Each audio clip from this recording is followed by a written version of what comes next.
No ar pela JD Rádio Web. Hoffman apresenta Programa Visão dos Fatos. Entrevistas, um bate-papo descontraído, sempre um convidado especial. Pois as redes sociais não têm fronteiras e a internet adentra todos os lares. Bom dia, né?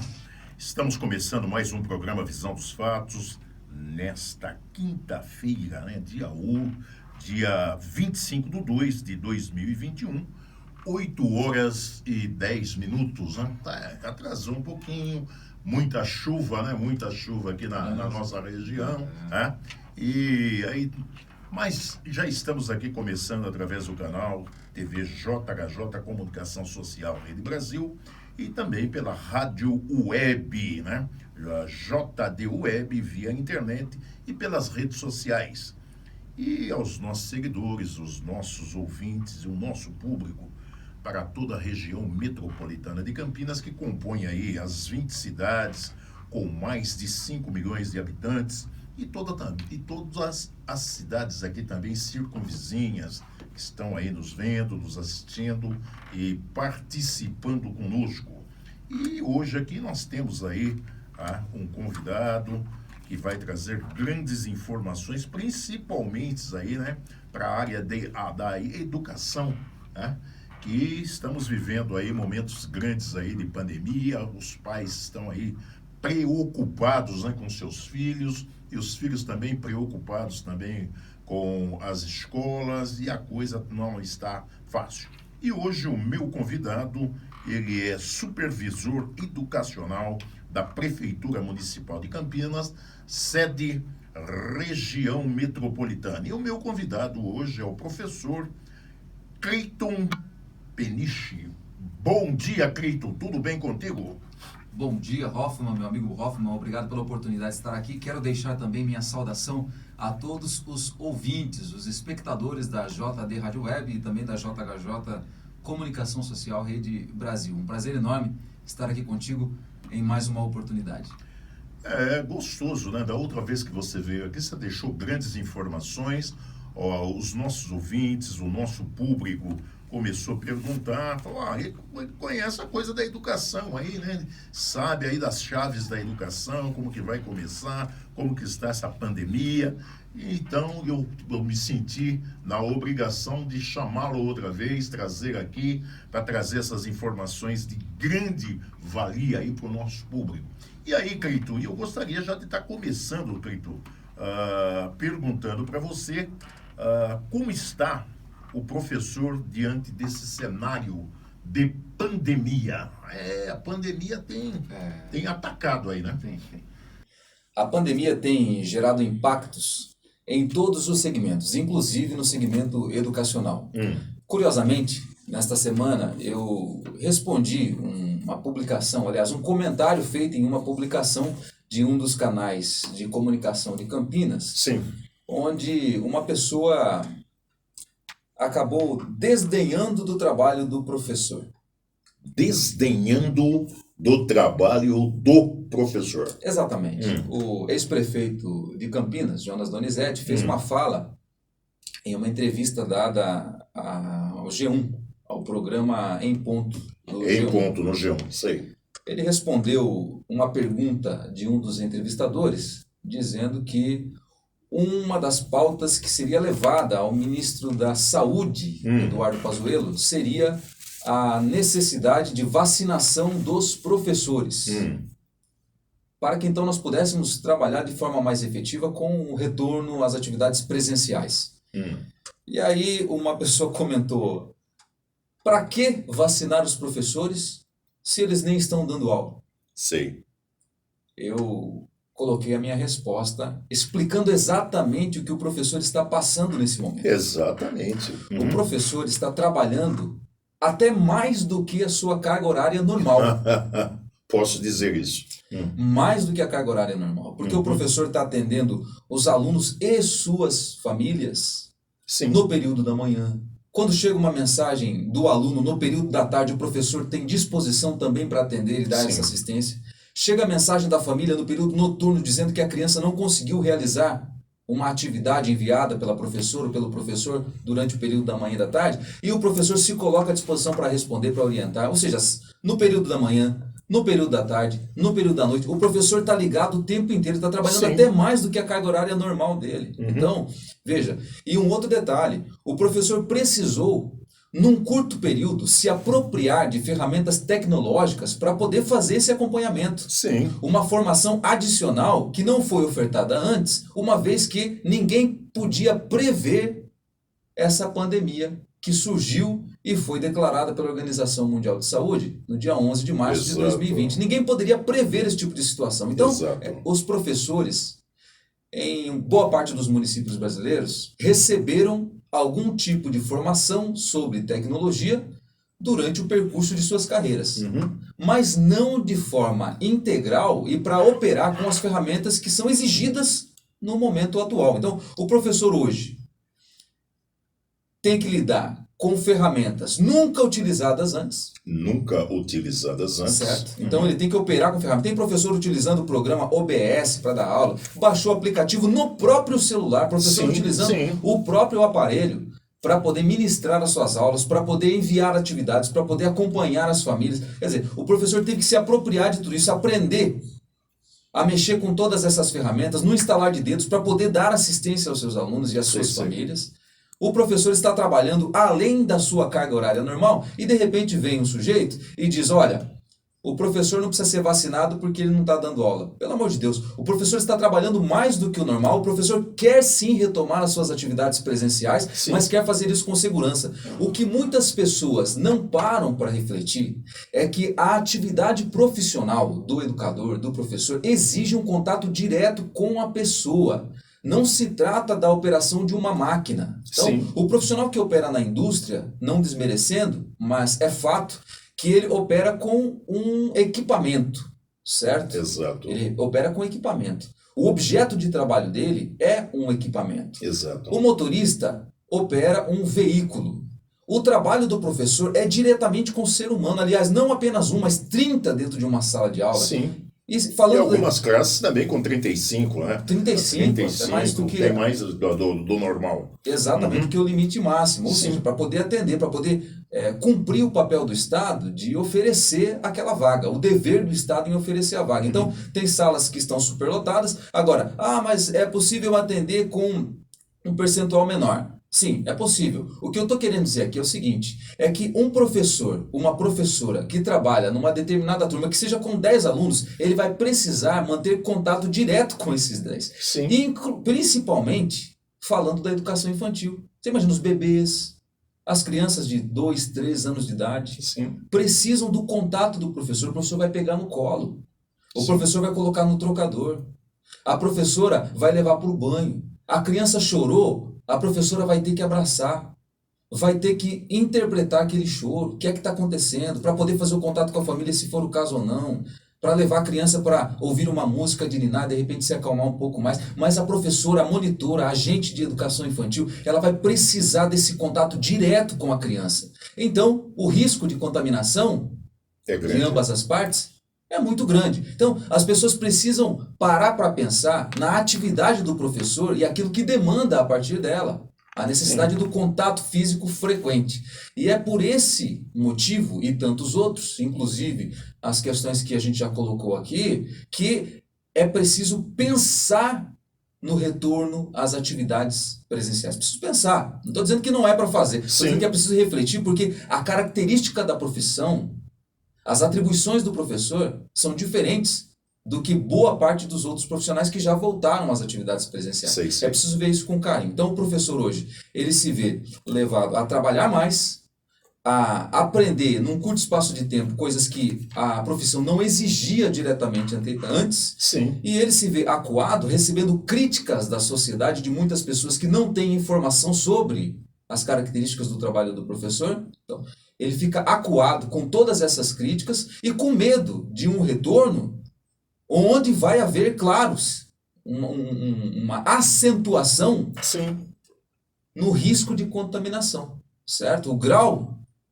de infecção pode se elevar muito com o contato direto que a profissão de educador exige, principalmente nas crianças pequenas, bem pequenas, e trabalhando com os bebês. Então, a atividade do professor é uma atividade diferenciada, exige esse contato e é importante a gente repensar. O professor está sofrendo tanto com a angústia da situação, com o medo de um eventual retorno, porque ele sabe que o contato é direto, Sim. quanto com a carga demasiada de trabalho exigido por conta do período pandêmico. Bom, meu público ouvinte aqui, os nossos seguidores, os professores que estão nos assistindo, nos vendo também, eu estou falando com o Cleiton Peniche, que é pedagogo, graduado pela Universidade Estadual Júlio de Mesquita Filho, da Unesp, especialista em gestão pública, pós-graduado pelas Faculdades Integradas do Vale do Ribeira, pós-graduando também em psicopedagogia institucional e clínica pelo Centro Universitário FAVENI e mestrado em direção de recursos humanos pela Universidade de Ciências também, né? Eu não sei falar o nome da coisa aqui. Você poderia me passar essas informações do seu currículo? Essa última é Universidade de Ciências Empresariales e Sociales de Buenos Aires, Argentina. É um mestrado em direção de recursos humanos. Sim. Na UCES, Buenos Aires. Você também é formado também em técnicas administrativas de empresa, já prestou também consultoria de negócios e foi conselheiro fiscal do maior consórcio intermunicipal de saúde do Vale do Ribeira, né? O Consaúde, e a sua atuação política também já passou pelo mandato também de vereador. Então nós estamos falando aqui, pessoal, com uma pessoa, certo, que tem este nível, né, tem este currículo e sabe daquilo que está falando, tá? Então é por isso que eu gostaria que vocês ficassem atentos através desse nosso bate-papo, dessa nossa entrevista, porque nós estamos falando aqui desse cenário de pandemia e como que estão os professores. Outra coisa também, Cleito, que eu gostaria de estar perguntando: como a rede de ensino de Campinas está se organizando para enfrentar esse período tão complicado aí, né? Que estão vivendo aí os professores, né? E está todo mundo aí desorientado. Tem professor com carga horária aí trabalhando à noite, que o pai liga, ou que o filho não soube fazer a determinada lição, né? Não soube fazer os questionamentos. Aí o pai liga à noite. E tem também aqueles pais que não compreendem o caso dos professores, né? Então chega até agredindo, né, com palavras. Bamba, vocês foram feitos aí para cuidar do meu filho, né? E não é por aí, né? Não é por aí. Então eu gostaria que você falasse para mim também, né, para o nosso público aqui, como que está aí para enfrentar esse período tão complicado. Obrigado, Hoffman, pela oportunidade, mais uma vez, de estar aqui dialogando sobre a educação. Essa questão do cuidado com as crianças, né? Muitos pais entendem que o professor é aquele responsável por cuidar das crianças. Então, alguns evitam essa tarefa de ensinar, de orientar em relação à realização das atividades. Bom, importante destacar que o cuidar e educar são duas ações indissociáveis, ou seja, o professor, ao mesmo tempo que educa, cuida. Sim. E quando cuida, também educa. De fato, é uma atribuição do professor. São duas responsabilidades que o professor carrega consigo. Por outro lado, a família também tem a responsabilidade e o dever de cuidar e educar. Porque a legislação traz exatamente desta forma, Hoffman. Tanto a Constituição Federal, lá no artigo 205, quanto a Lei de Diretrizes e Bases da Educação Nacional, lá no artigo 1º. As duas leis, que são as maiores leis da área educacional no país, trazem o dever da educação para a família e para o Estado. Sei, então, sei. a educação é dever da família e do Estado. Não é de apenas um ou de outro, é dos dois. Sim. E a lei, inclusive, traz no seu artigo 1º, Constituição, aliás, artigo 205 da Constituição Federal, a colaboração da sociedade. Portanto, a sociedade é convidada a colaborar neste processo, segundo o artigo 205 da Constituição Federal. Então veja, se o professor tem a responsabilidade de educar e também cuidar, nós podemos dizer que a família também tem a mesma responsabilidade. A mesma responsabilidade, A exato. família também tem a mesma responsabilidade, que é de cuidar e é também de educar. Portanto, um recado àquelas famílias que resistem ao ato de educar. A educação profissional vem da escola, professor A educação preparado, profissional, então, vem da escola. é o certo? pedagogo que O do- estudou para compreender todos os processos formativos, o desenvolvimento dos alunos, inclusive o desenvolvimento cognitivo, porque isso faz parte da grade curricular de formação de professor. Sei. Então, a educação profissional vem da parte da escola.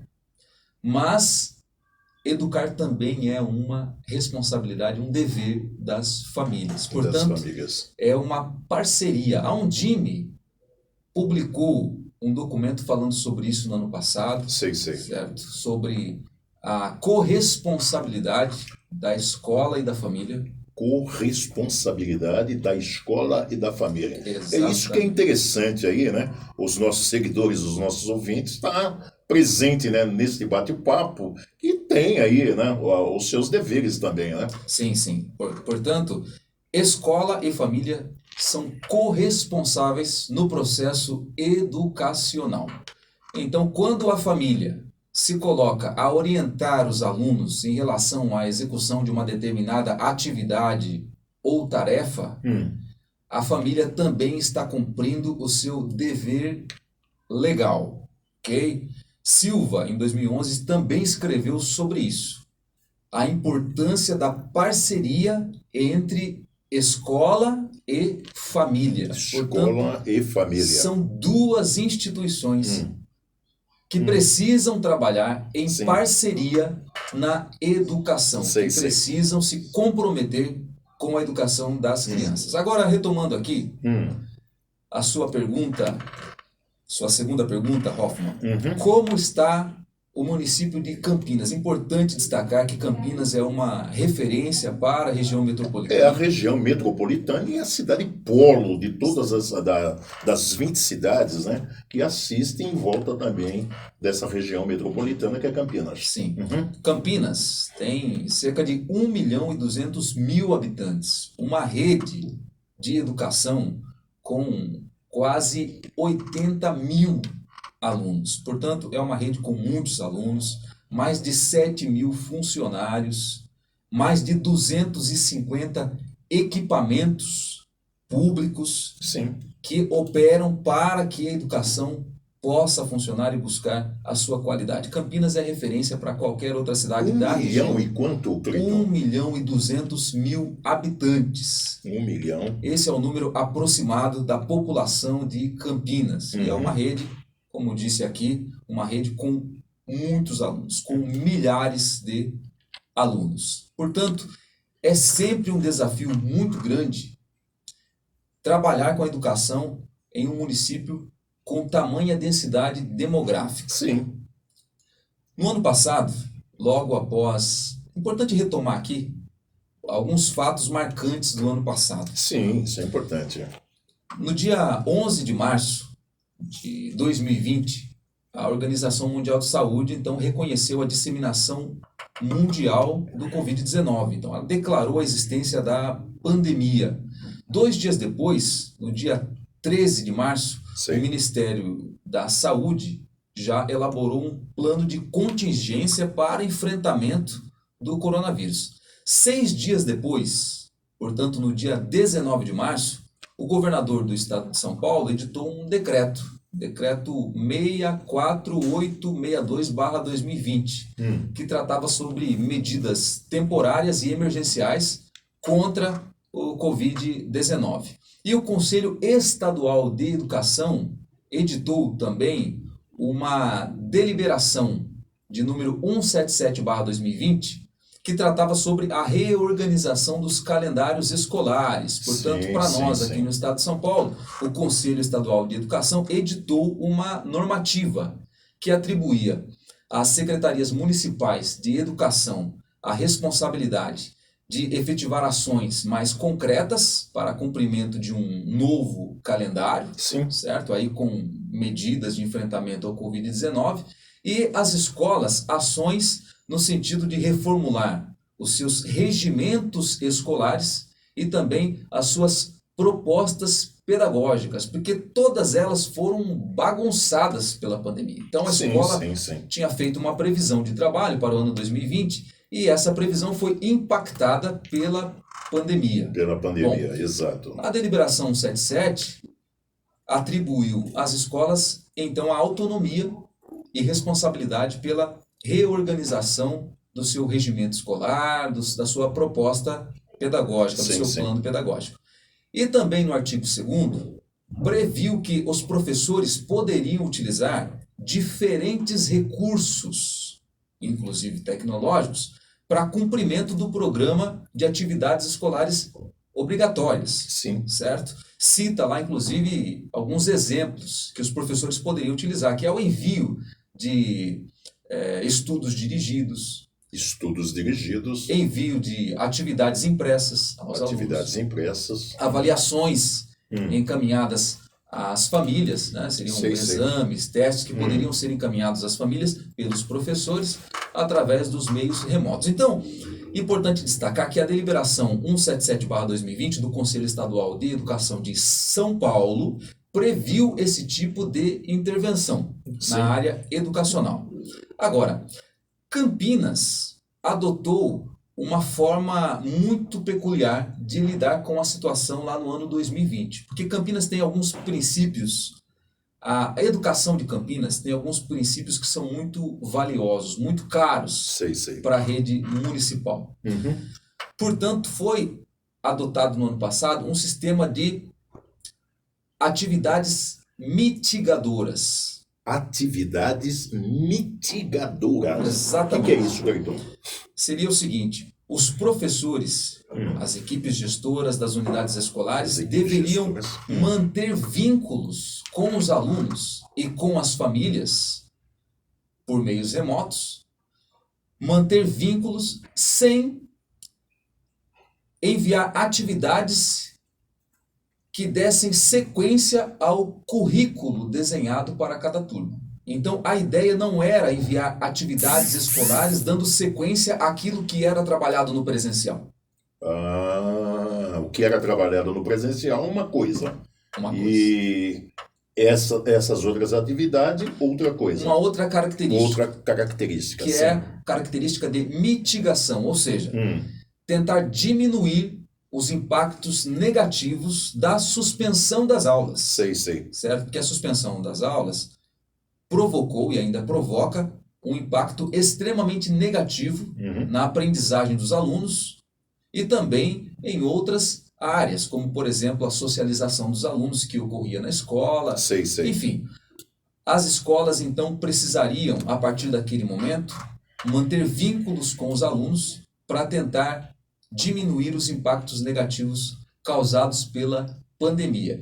E assim foi desenvolvido o trabalho na primeira metade de 2020, desde o surgimento da pandemia, da declaração de existência da pandemia, até a metade do ano 2020.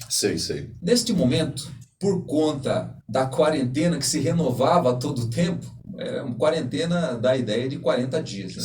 Mas, na verdade, isso se estendeu por muito mais. Então, em função do alargamento desse período de suspensão das aulas, a rede municipal de Campinas precisou rever as suas próprias medidas. E aí começou a surgir, então, normativas. Começaram a surgir, então, normativas no sentido de juntar todas as atividades que foram encaminhadas, toda a orientação feita pelos professores e validar as horas de trabalho dos professores. Esse foi um primeiro ponto. Sei. Reunir tudo que foi oferecido pelos professores às famílias e então registrar, através de relatórios quali-quantitativos, registrar tudo isso para poder validar a atuação do professor. Neste momento, passou a ser repensada a questão da atividade mitigadora, embora o sistema não reconheça de fato, mas naquele momento os professores passaram a refletir sobre aquelas atividades mitigadoras, se de fato elas eram suficientes para garantir a sequência da aprendizagem das crianças. Hoje, o que nós temos em Campinas? Em primeiro lugar, uma previsão de retorno para 1º de março, uma previsão de retorno gradual às atividades presenciais para 1º de março, ou seja, na próxima segunda-feira, mas pode ser que essa previsão não se cumpra por conta do avanço da pandemia, surgimento de uma variante do coronavírus, a questão da ocupação dos leitos no sistema de saúde de Campinas, os leitos de UTI, pode ser que essa previsão não se cumpra. No mês de fevereiro, a resolução que foi publicada pelo secretário de Educação previu que haveria uma quantidade mínima de horas de atividades a serem cumpridas pelo professor. Sim. Então, ainda guardando um caráter mitigador, os professores, durante o mês de fevereiro de 2021, precisariam, e estão fazendo isso, precisariam cumprir uma carga horária mínima de interação com as famílias, interações didáticas, enviando, portanto, as tarefas, as atividades, orientando as famílias como proceder com aquela determinada atividade dentro de suas casas. Então, no mês de fevereiro, no sistema municipal de Campinas, os professores estão encaminhando tarefas, orientando as famílias e cumprindo uma carga horária mínima, que é de 48 horas, estabelecida pela resolução publicada pelo secretário de Educação. E a partir de 1º de março, a previsão do retorno gradual com 3 horas de permanência do aluno na escola. 3 horas de permanência do aluno na escola. Exatamente. Só 3 horas. 3 horas de permanência do aluno na escola. Neste período, a oferta da alimentação. E depois o aluno vai estudar em casa através dos meios remotos, utilizando celular, ou tablet, ou computador. Então, está sendo criado um sistema combinado, com aulas remotas, atividades encaminhadas por meios remotos, e atividades presenciais. Agora, a grande questão que paira entre os profissionais da rede é a seguinte: é difícil garantir o cumprimento dos protocolos sanitários, ou seja, garantir que as crianças utilizem a máscara da forma correta, façam a troca da máscara no momento mais adequado, que as crianças higienizem as mãos de tempo em tempo, como também prevê o protocolo sanitário, garantir o distanciamento social dentro do espaço escolar, desenvolver atividades dentro do espaço escolar e cumprir a proposta pedagógica da escola. É um grande desafio fazer tudo. É um desafio muito grande fazer tudo isso. E outro, você está lidando com crianças, né?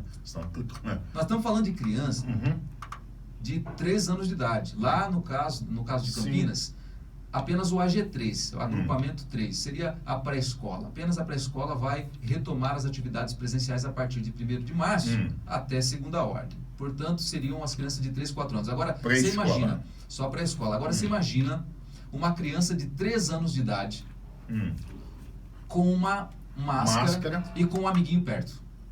Não, fica totalmente difícil.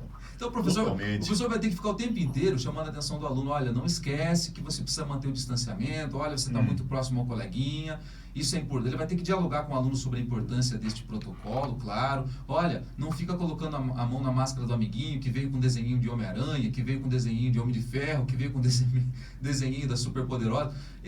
Então a professora vai ter que ficar o tempo inteiro monitorando para que não haja esse contato direto, para evitar o risco de infecção e ainda cumprir o planejamento pedagógico. Além de tudo isso, cumprindo o planejamento pedagógico. essa é a grande dúvida do professor. Ele diz, o professor diz, professor Cleiton, como é que eu vou fazer as duas coisas ao mesmo tempo? A gente quer fazer um trabalho com qualidade. Olha, o que eu tenho ouvido dos professores não é pouco em relação a isso. Nós queremos fazer um trabalho de qualidade. Como é que nós vamos dar sequência na proposta pedagógica da escola, que foi pensada, que foi desenhada, que foi elaborada com muito carinho, pensando na comunidade, pensando na necessidade das crianças? Como é que nós vamos dar sequência na proposta pedagógica da escola e fazer isso com qualidade, como pede a legislação, como todos nós esperamos? E ficar ao mesmo tempo, né? E ficar ao mesmo tempo orientando, chamando a atenção da criança, para que ele não fique encostando na máscara do colega, para que ele não deixe a máscara cair no chão e depois pegue e coloque de novo, para que ele fique trocando de tempo em tempo essa máscara, para que ele fique higienizando as mãos de tempo em tempo. Como é que eu vou fazer as duas coisas com qualidade?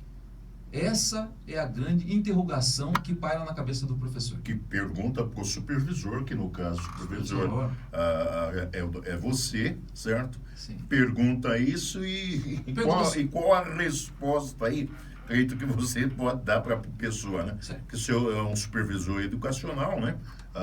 E está regendo também a sede da região metropolitana. Sim. E qual é a resposta para um professor? Eu conversei com os professores de uma determinada unidade escolar em uma reunião. A Tati, mandando um abraço lá para você. Semana. Tudo bem, Tati? Prazer te ver, prazer estar aqui com vocês mais uma vez na JD Rádio Web. Eu participei de uma reunião durante esta semana com um coletivo de profissionais de uma das unidades escolares. Sim. Eles me fizeram esse questionamento e eu tentei tranquilizá-los no seguinte sentido. O professor, como nós dissemos aqui anteriormente, tem a responsabilidade de educar e de cuidar. Essas duas tarefas fazem parte da atribuição do professor. Essas duas ações representadas pelos dois verbos. Sim, sim. Portanto, quando um professor se dispõe a orientar uma criança em um momento tão delicado quanto esse que a gente vive, quando o professor se dispõe a orientar essa criança em relação aos cuidados com a sua própria saúde, o professor também está educando. Ele também está cumprindo a sua tarefa pedagógica.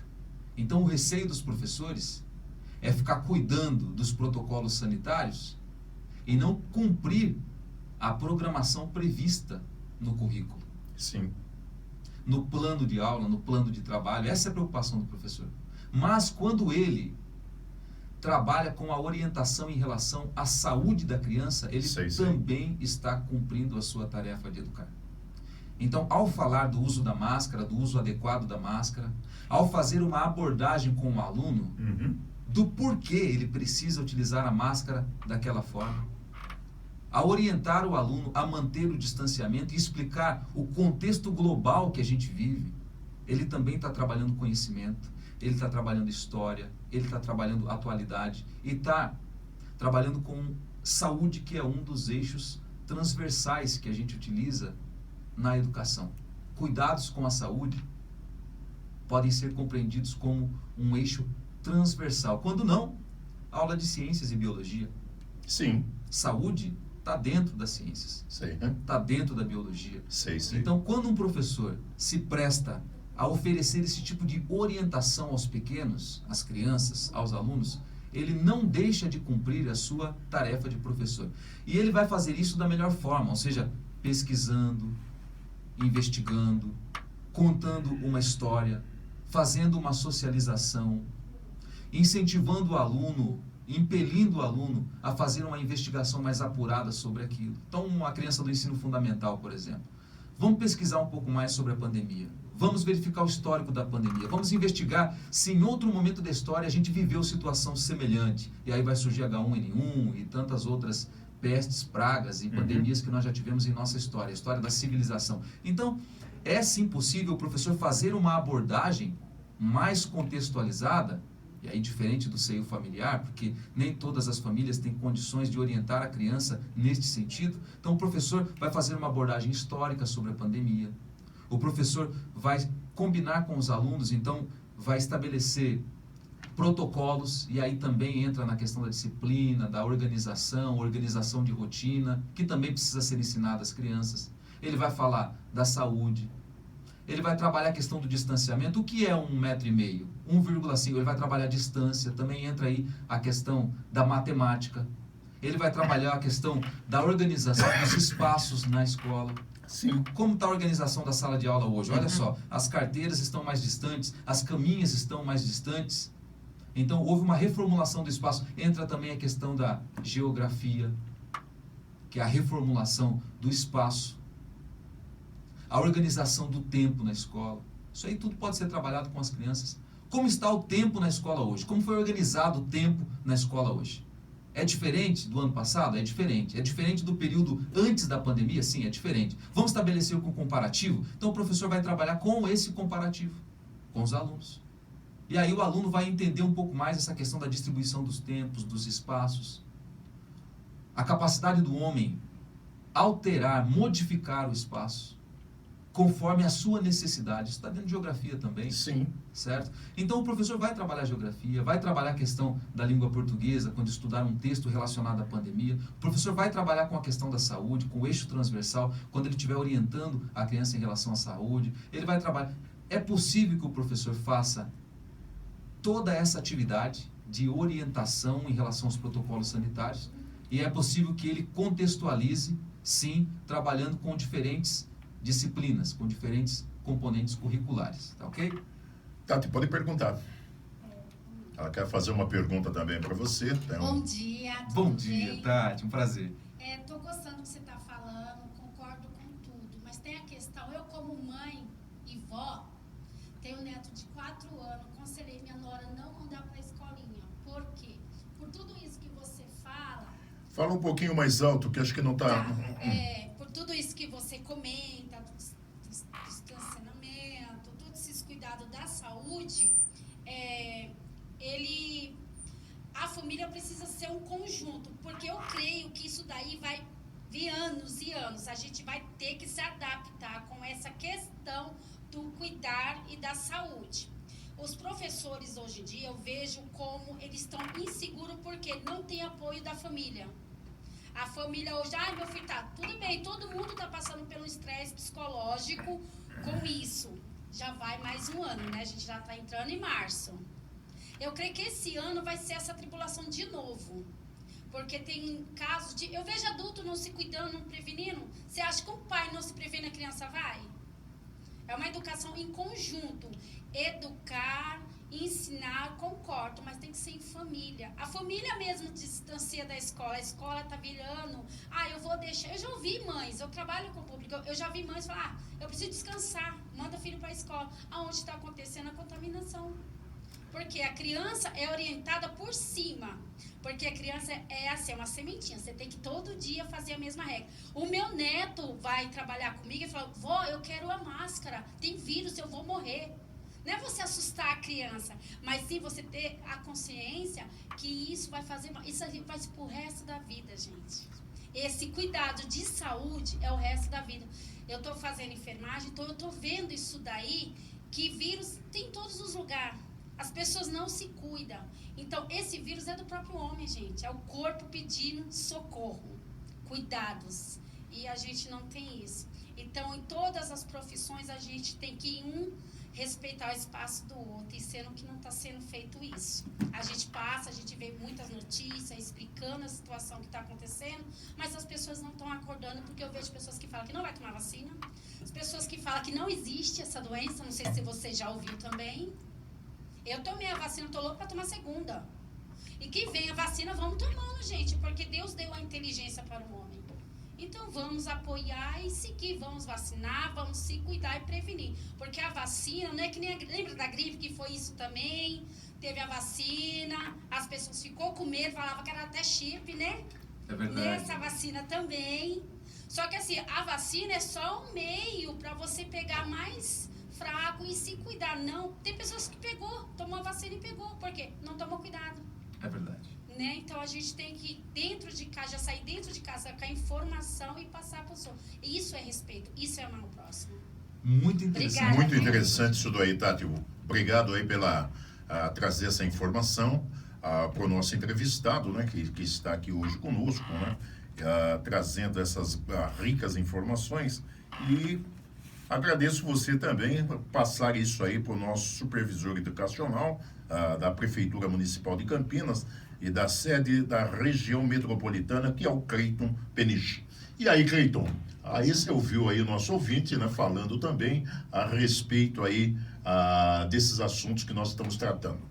A fala da enfermeira Tatiane foi extremamente pertinente, porque, de fato, o que nós precisamos é trabalhar em parceria, a família fazendo a sua parte e a escola fazendo a parte dela. Sim. A educação precisa da atuação conjunta dessas duas instituições com a colaboração da sociedade. Ambos trabalhando, cada um em sua seara, cada um em seu segmento, a sua maneira, mas ambos trabalhando juntos. Veja, a Tatiane mencionou aqui uma ação que ocorre dentro do seio familiar, que é de uma orientação mais superficial sobre o uso da máscara. Algumas famílias, como ela citou, até ameaçam as crianças ou falam que se não usar a máscara vai morrer e pronto, acabou.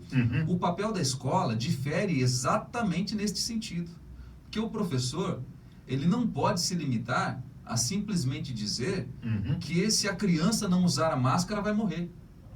Ele precisa fazer uma investigação com o aluno sobre o uso da máscara. Ele precisa contextualizar o uso daquela máscara. Então, o professor vai trabalhar esse conhecimento de forma sistematizada. Essa é a grande diferença entre a atuação do professor da escola e a diferença da família. A família, em geral, trabalha com um senso comum, uma maneira informal de trabalhar aquela determinada informação. Na escola, não. Na escola, a informação será trabalhada de forma sistematizada. O professor vai planejar um diálogo com o aluno sobre o uso da máscara. O professor vai planejar um diálogo o professor vai planejar um diálogo com o aluno sobre o distanciamento. O professor vai e precisa planejar uma situação de aprendizagem onde a criança entenda a importância de estar com os colegas e com o professor, mas mantendo distância, o que é algo novo para o universo escolar. Então, na escola, a ação é sistematizada, ela é organizada, é planejada para envolver diferentes componentes curriculares e trabalhar com o aluno de forma sistêmica. Só um minutinho para acrescentar, Cleiton. Eu concordo, assim, uma ideia, se fazer sempre conferência com os pais, para que aí você sabe qual o pai que está participando, que nem reunião de escola, não é? Sim. Porque o pai fica direto no celular e a mãe, porque na hora que precisa estar perto do pai, dos filhos, não estão. Né? Aí tem a questão da violência agora. Né? As pessoas estão muito no celular, os pais não ligam, não vigiam as crianças, tá estudando. Você acha que a criança está estudando? Então, se fazer conferência, tal dia você tem que fazer conferência, reunião, põe professor, e os pais, gente, eu estudo assim. É verdade. Né? Porque aí você sabe quem está presente, não é que nem a reunião, quando você vai, é gato pingado. E aquele aluno que precisa, a professora conversar com os pais, nunca vai. Isso é verdade. Isso está ocorrendo lá também, né? As minhas filhas tá tendo também que são pedagogas, né? Não é fácil. O que a Tati falou aí é verdade. O bom é você fazer isso. O que é mais prazeroso? Tatiana, o que é mais prazeroso para a criança? Estudar ou brincar? Brincar.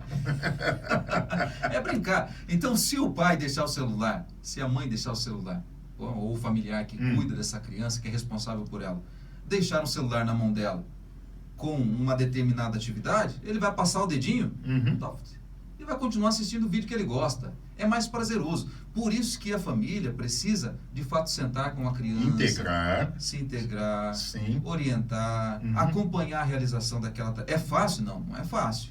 Não é fácil. Existe uma dificuldade. E eu sei de muitas pessoas, muitas famílias que passaram a valorizar mais a atuação do professor porque perceberam o quanto é difícil fazer. Sim. Muitas famílias passaram a valorizar mais o trabalho da escola nesse período, porque viram o quanto é difícil você sentar com a criança e conseguir fazer com que ela se concentre numa determinada atividade. Principalmente nessa idade, né? Principalmente numa idade dessa. Onde o brincar é mais atrativo. É mais atrativo do que o estudar. Mas esse é o desafio da escola. Sim. E nesse momento é o que a família pode oferecer em contrapartida para alimentar essa parceria, que é o que vai fazer com que nós superemos esse desafio posto pela pandemia. Pois não, Tati? Só acrescentando, eu tenho 16 anos e tenho uma grande dificuldade. Tem que ficar sentando, conversando.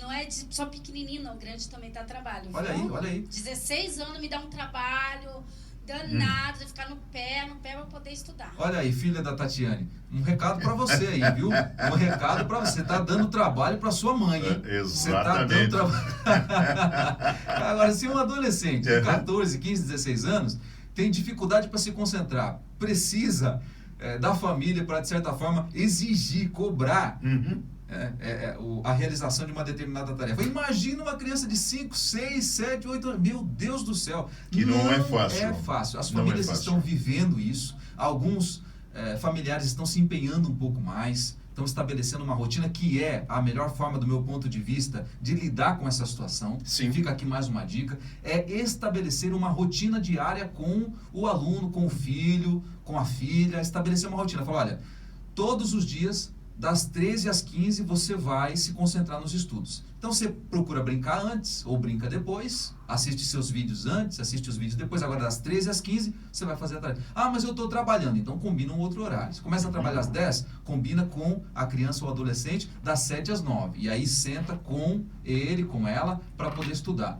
Ah, mas eu trabalho o dia todo. Então, vai ser à noite. Pô, mas eu vou trabalhar o dia todo e à noite vou ter que me preocupar com isso. Sim, a situação da pandemia está forçando. Está forçando a fazer isso daí. Exatamente, esse tipo de organização. Então, chegou do serviço, 18 horas, 19 horas, opa, filho, filha, vem cá.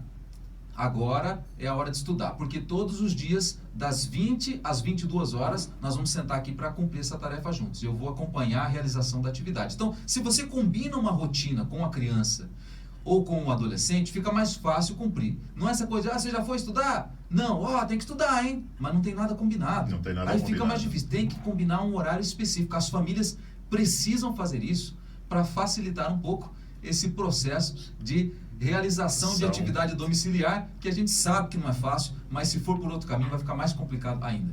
Bom, Cleiton, estou mandando um abraço para você aqui, o meu amigo Laércio Fontes está mandando um abraço, José Antônio Marques, André Coutro está mandando um abraço também para você, Luiz Simões, lá de Salvador, na Bahia, Marco Stefani também está mandando um abraço também para você, Cleusa Cardoso estão assistindo, estão se deliciando com esta fala, porque também estão cuidando aí de filhos, né?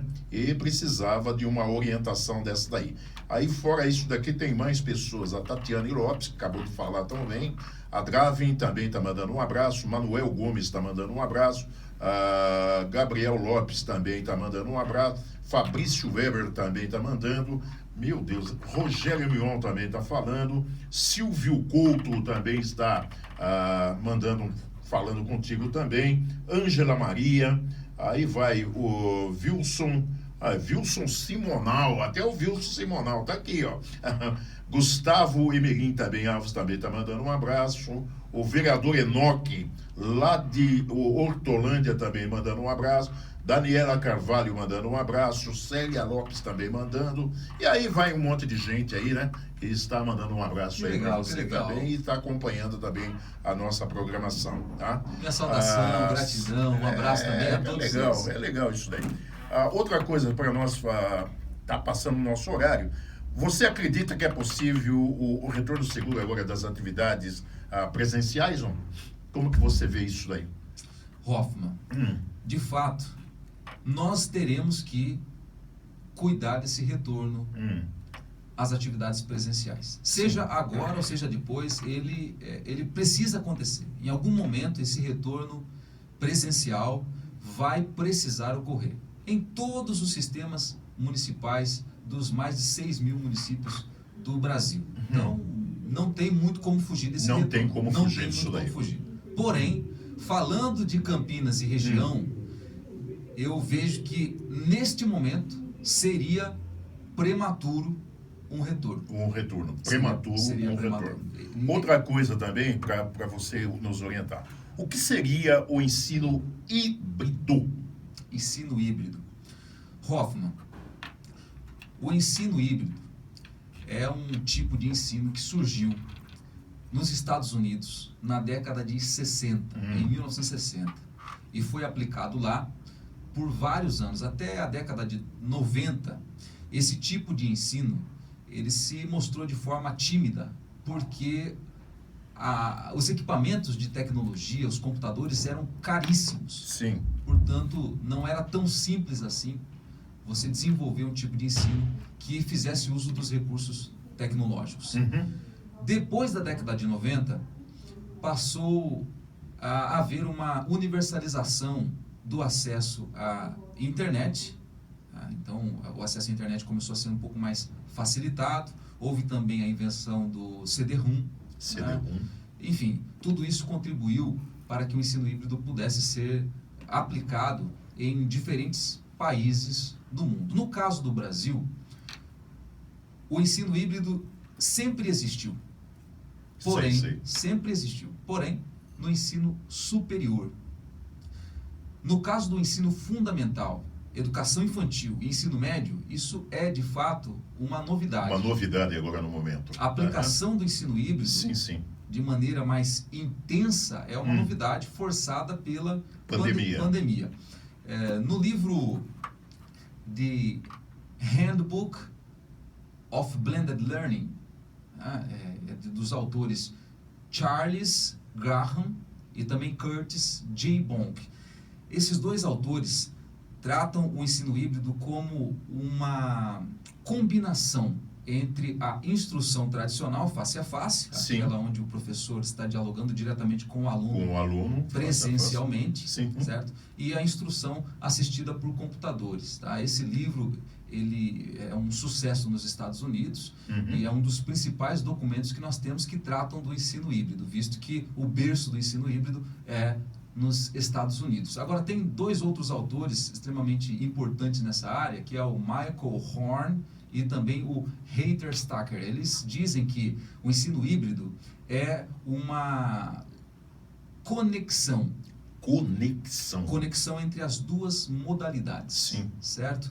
Onde o aluno tem aulas por meios remotos e neste formato o aluno tem um controle um pouco maior do tempo, do lugar, do ritmo de aprendizagem e a aula oferecida em um espaço físico distante da casa dele, certo? Predominantemente na escola. Então, seja uma ideia de combinação ou seja uma ideia de conexão, de integração entre as duas modalidades, o ensino híbrido requer uma ação pensada e planejada por parte do professor. Tá? Eu vou trazer aqui também à memória a Lilian Bassic.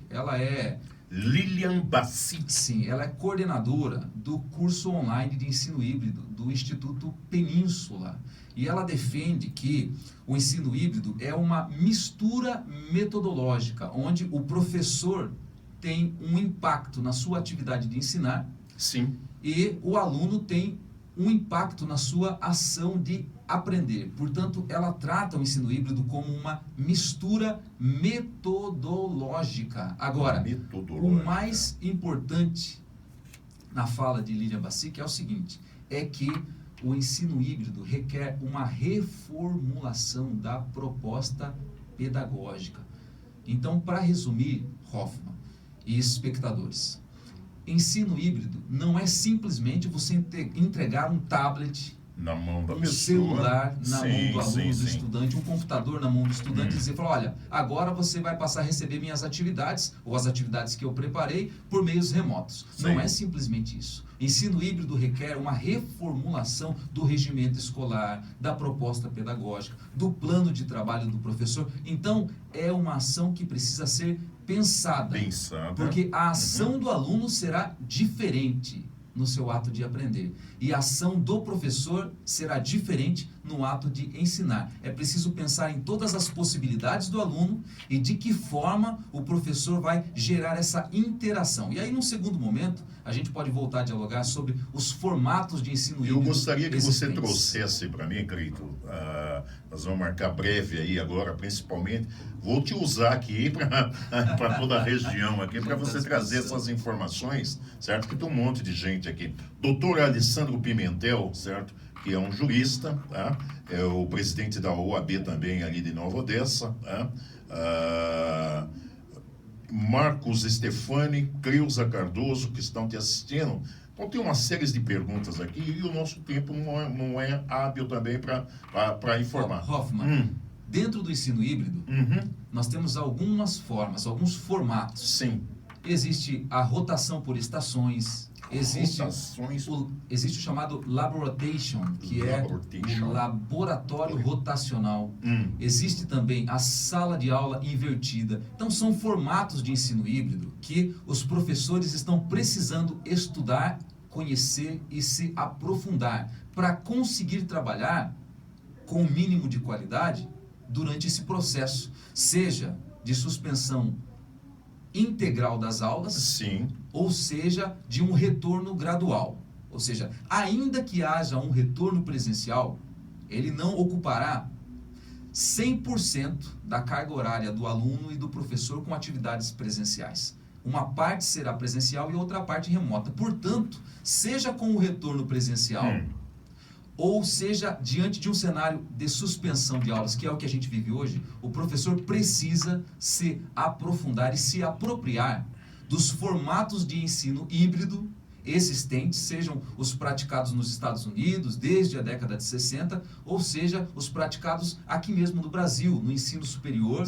agora nos ensinos infantil, fundamental e médio. É importante que o professor estude o ensino híbrido para tentar fazer com que a sua prática pedagógica seja otimizada.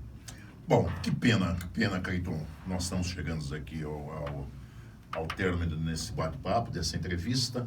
Gostaria de estar convidando você para trazer mais essas informações. Tem uma série de pessoas aqui que estão mandando um abraço aí também para você, como José Carlos Césseri, uma série de pessoas que não vai nem dar tempo nem para ler. Então eu gostaria que, aqui nós estamos falando aqui com o Cleito Peniche, que é supervisor educacional da Prefeitura Municipal de Campinas, da sede da região metropolitana. Eu gostaria agora das suas considerações finais e eu quero brevemente trazê-lo aqui de volta. Eu também quero fazer uma pesquisa junto com os professores para estar interagindo contigo também. Seria muito bom a gente responder alguns questionamentos dos professores. Sim, a gente sabe que vou trazer agora na próxima. Muitos, Hoffman. Muitos. Se fizer uma pesquisa, sim, você vai ter certeza disso que eu estou te falando. Muitos professores estão em dúvida de como agir nesse período de pandemia, seja com retorno presencial, parcial ou não. Então é importantíssimo, é uma função social que a rádio vai desenvolver, ouvindo os professores quais são as principais dúvidas e trazendo... Vou trazer o questionamento dos professores agora, certo? Para poder passar para você e você poder informá-los. Ótimo. Tá bom? Eu deixo aqui como dica a todos os professores e professoras das diferentes redes municipais do Brasil, esse livro que eu acabei de comentar. Okay? O The Handbook of Blended Learning, Global Perspectives and Local Design. Deixo aqui como dica para vocês a leitura desse livro, que é extremamente importante. Ele é atual e pode orientar muito a prática docente. Quero dizer, Hoffman, que é um prazer estar aqui e agradecer a todos os espectadores da JD Rádio Web, também da JHJ Comunicação Social Rede Brasil e também aos alunos e alunas que eu tenho espalhados pelo Brasil inteiro. Eu estou trabalhando com um curso de preparação para concursos na área da educação. Sim. E eu tenho certeza que vários alunos estão acompanhando aqui essa transmissão. É bom você passar isso daí para os alunos aí que querem ter esse segmento junto contigo. Sim, eu fui aprovado em vários concursos públicos da área da educação, seja para professor, pedagogo, diretor de escola, supervisor educacional aqui na cidade de Valinhos também, e eu tenho utilizado essa expertise que eu construí ao longo do tempo para orientar outros professores e professoras que querem dar saltos em suas carreiras, querem dar um upgrade na sua carreira, passar num novo concurso público para a área de especialista, para o cargo de especialista da educação, como o que eu atuo atualmente. E também para os pedagogos e pedagogas que acabaram de sair da faculdade ou estão terminando a sua graduação e querem ingressar num cargo público da área educacional, conquistar a sua estabilidade financeira. Então, como que ele entra em contato contigo? É só me procurar através da fanpage no Facebook, ok? Clica para seguir a minha fanpage, é só procurar Supervisor Cleiton Peniche. Digita no Face, você vai me encontrar. Pode também me encontrar no YouTube, no meu canal do YouTube. Lá eu dou uma série de dicas sobre estudos de legislação educacional, visto que legislação educacional é uma das matérias mais cobradas no concurso público e uma das matérias que mais tem peso na hora do julgamento da prova. Portanto, eu tenho orientado vários professores e professoras do Brasil. Tem gente de Tocantins que está acompanhando os meus vídeos, da Paraíba, Rio de Janeiro, Bahia, Santa Catarina, Minas Gerais, Goiás. Sim. Tem gente do Brasil inteiro, Sergipe, Alagoas. Eles enviam mensagem para mim, curtem os vídeos, fazem comentários. Enfim, eu tenho procurado oferecer esse apoio, esse suporte aos professores e professoras do Brasil, seja de forma gratuita através da minha fanpage no Facebook e do meu canal no YouTube, ou seja através do curso que eu preparei especialmente com um conteúdo completo para quem quer prestar concurso público na área da educação. Então, é só me procurar aí nas redes sociais e no YouTube, vocês vão me encontrar, e se precisar dialogar diretamente comigo, é só enviar uma mensagenzinha lá pelo Messenger. Bom, eu quero também agradecer a tua vinda a este canal, a nossa emissora, trazendo essas informações ricas, né, para que o nosso público, os nossos ouvintes possam estar te assistindo, né, te vendo aí, né, e aprendendo um pouco cada vez mais. Eu quero também agradecer a Deus, né, por essa condução dessa entrevista. Amém. Quero também agradecer aos internautas e quero também agradecer também através aí dos nossos seguidores, através das redes sociais. E quero dizer que nós ficamos por aqui. Até breve e um forte abraço.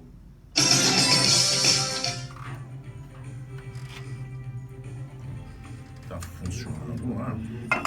Então, peraí que nós vamos tirar foto. Vamos tirar foto. Eu preciso que você volte. Eu preciso que você volte. Essa questão